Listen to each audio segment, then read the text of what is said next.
ហើយថ្ងៃនេះរត់ទៅផ្សារសិនរត់ទៅទិញម្ហូបធ្វើម្ហូប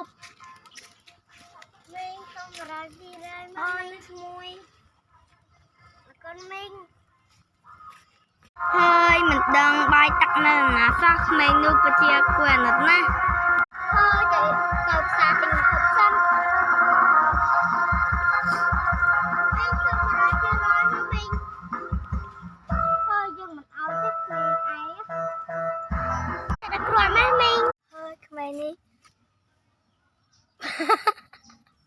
យើងចិត្តអាក្រក់ចឹងពីណាចិត្តអត់ទៅសុំវាទៅសុំលុយ500ចាំមីងឲ្យនាងឯងចង់មិនហើយយើងទៅផ្សារអូយនាងណាគេក៏ឆ្លើយអាក្រក់ម៉ែយើងចិត្តអាក្រក់រឿងយើងមែនរឿងរបស់នាងឯងទេគ្រាន់តែប្រាប់ទេនាងអូយកនាងចាស់នាងឯងដើរមកពុកយើងអូនាងឯងបើទៅផ្លូវបណ្ណានេះនាងឯងមើលដើរទេអីមើលទៅព្រោះនាងឯងមិនបានជាមនុស្សចាំមើលមិន